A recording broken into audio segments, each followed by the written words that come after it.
The sight of mistletoe may either send you scurrying, or if you have your eye on someone, awaiting an opportunity beneath its snow-white berries. But how did the festive Christmas tradition of kissing under mistletoe come about? The long-lived custom intertwines the mythology and biology of this intriguing plant.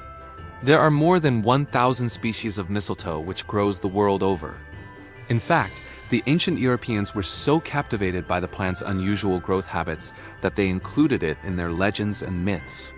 In ancient Rome, Pliny the Elder described how the Druid priesthood in ancient England believed that mistletoe was a plant dropped down from heaven by the gods. That explained its unlikely position amongst the high branches of certain trees. They also believed it had powers of healing and bestowing fertility. Meanwhile, Scandinavian legends told of the plant's mystical qualities in the story of the god Baldur and his adoring mother, Frigg, goddess of love, marriage, and fertility. Frigg loved her son so much that she commanded every plant, animal, and inanimate object to vow they'd never harm him. In her fervor, however, she overlooked the mistletoe. The mischievous god Loki realized this oversight and pierced Baldur's heart with an arrow carved from a mistletoe branch. Frigg cried tears of such sadness that they formed the mistletoe's pearly berries, making the other gods pity her and agree to resurrect Baldur. Hearing the news, Frigg became so overjoyed that she transformed the mistletoe from a symbol of death into one of peace and love. She mandated a one-day truce for all fights, and that everyone embraced beneath its branches when they passed to spread more love into the world. In the 17th century, British colonists arriving in the New World found a different but very similar-looking species of mistletoe. They applied it to these tales of magic, fertility, and love, spreading the mistletoe hanging tradition from Europe into America. By the 18th century, people in Britain had turned this into a Christmas tradition. But this custom comes down to more than just human imagination. All of it was inspired by the plant's intriguing biology. We see mistletoe as a festive decoration, but draped on tree boughs in the wild, it's known as a partly parasitic plant. Mistletoe relies on modified roots called haustoria that penetrate the tree bark and siphon off the water and minerals trees carry up their trunks. To colonize nearby trees with its seeds, mistletoe depends on birds and other creatures to do the dispersing. Birds that eat the mistletoe's sticky white berries sometimes get rid of the gluey seeds by wiping them off onto tree bark, or with a bit of luck, they excrete the indigestible seed onto a tree where it germinates and starts to grow. With its resilience and foliage that stays lush even while the surrounding trees lose their leaves, you can see why mistletoe captivated our superstitious ancestors. They saw these as signs of the plant's magical qualities and fertility. Even today, the mistletoe inspires wonder, with the diversity of wildlife it supports. More than just a parasite, it's also known as a keystone species. It's eaten by a diversity of animals including deer, elk, squirrels, chipmunks, porcupines, robins, bluebirds, mourning doves, and the butterfly genus Delius. Some mistletoe species produce dense bush, which are excellent nesting locations for a variety of birds. And despite their parasitic relationship with trees, mistletoes can also help other plants. For instance, juniper sprouts near mistletoe to benefit from the visiting berry-eating birds. Through the many benefits it provides, mistletoe influences diversity and allows ecosystems to flourish. You might even say that for this iconic plant, life imitates legend. In the wild, mistletoe has the power to bring things together. And in our own traditions, we see that happening too.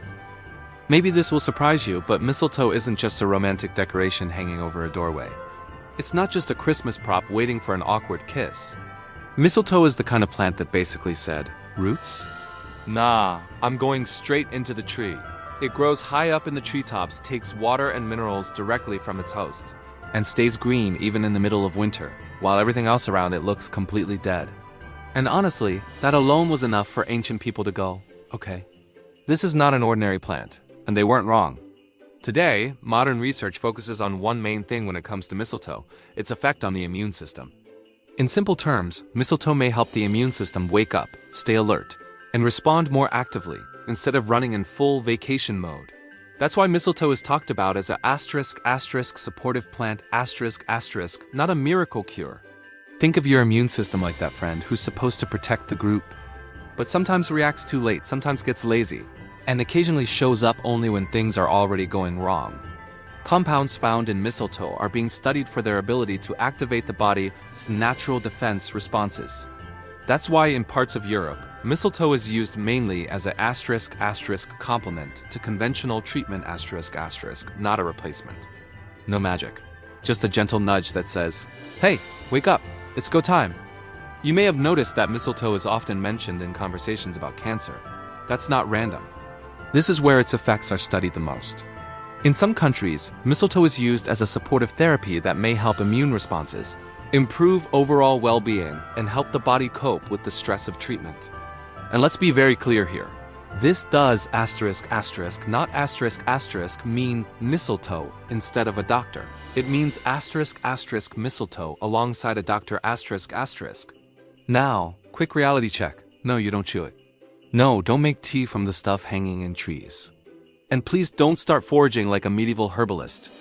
In medical settings, standardized mistletoe preparations are used most commonly as small subcutaneous injections. Doses are individualized and always handled under professional supervision. Because the immune system is being stimulated, the body may respond with mild reactions, like redness at the injection site, a slight increase in temperature, or that "I think something's coming on" feeling. Often, that's just a sign the immune system is responding. So, is mistletoe a superhero? More like a sidekick. The quiet helper that doesn't steal the spotlight, but shows up when support is needed. Mistletoe isn't a cure-all. It's not an overnight miracle.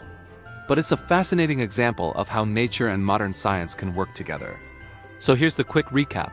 Mistletoe isn't just a holiday decoration. It has interesting effects on the immune system. It's being seriously researched. It's used as support, not a replacement for treatment. And yes, it's still responsible for a lot of kisses.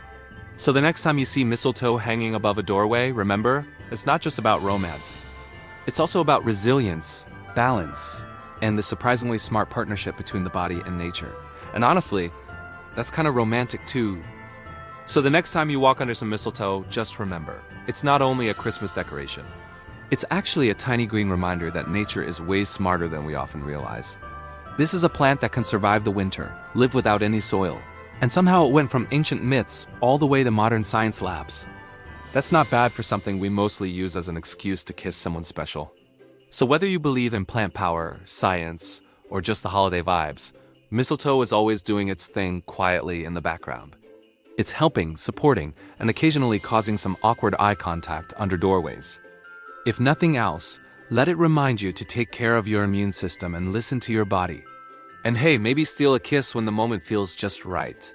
Because sometimes the best traditions are the ones that simply bring people together. Thanks for watching.